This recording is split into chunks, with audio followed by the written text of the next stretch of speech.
Cricket একটা খেলাধুলার অংশ, আর সেই খেলাধুলার যেন ধুলাটাই উঠছে বাংলাদেশ ক্রিকেটে। কেননা এখানে ক্রিকেট ছাড়া হচ্ছে সব কিছুই। এই দীর্ঘ সমস্যার শুরু হয় 5ই আগস্টের পর থেকে।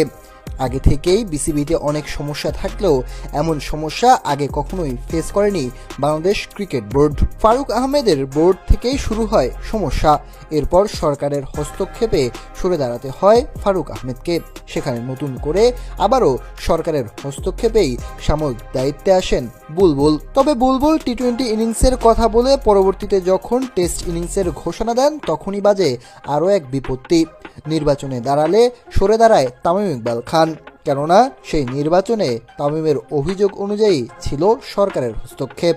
ফলে শুধু তামিম ইকবাল নয়, তামিম ইকবালের সমমনা অনেক ক্লাবই সরে দাঁড়ায় বিসিবি থেকে।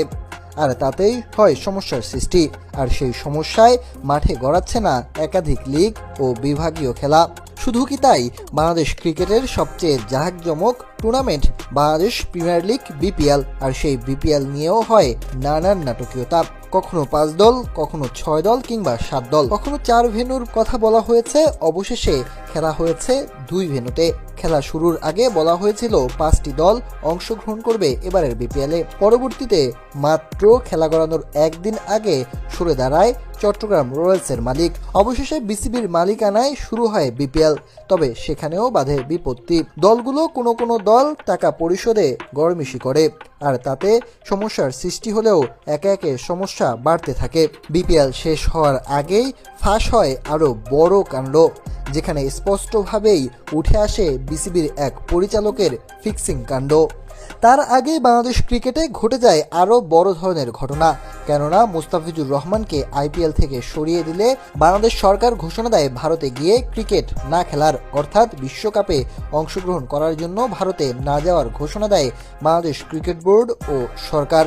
এর মাঝেই ঘটে নানান ঘটনা। কখনো তামিম ইকবালের বক্তব্য, কখনো আবার বিসিবি পরিচালক এম নাজমুলের তামিমকে উদ্দেশ্য করে বক্তব্য। এরপর আবারও বিসিবির ওই পরিচালকের আক্রমণাত্মক বক্তব্যে প্রতিক্রিয়া জানায় বাংলাদেশের ক্রিকেটাররা। এতে করে বন্ধ ছিল একদিন বিপিএল ম্যাচও। বিপিএলের সব কিছু যখন প্রস্তুত, দর্শকও মাঠে এসেছিল, তখন মাঠে গড়ায়নি খেলা। আর এমন পর্যায়ে শেষমেশ কি হবে তা নিয়েও রয়েছে শঙ্কা। কয়েকদিন আগেই সরে দাঁড়িয়েছেন বিসিবির অন্য এক পরিচালক তার দায়িত্ব থেকে ফিক্সিংয়ের অভিযোগে। এছাড়াও এখনও নানান কথা চলছে বিসিবির বোর্ড নিয়ে। কখনো বিসিবির সভাপতির দেশ থেকে চলে যাওয়া, কখনো আবার সকালে তাকে দেশেই পাওয়া। নানান ধরনের কাণ্ড ঘটলেও এখনও পাওয়া যাচ্ছে না আসল খেলাধুলার কথাটাই।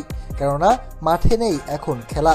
সবকিছু ঘটলেও আসল ক্রিকেটটাই মাঠে নেই। জাতীয় দলের ক্রিকেটাররা এখন অবসর সময় কাটাচ্ছে, যেখানে বিশ্বের 20টি দল প্রস্তুত বিশ্বকাপ মাতাতে।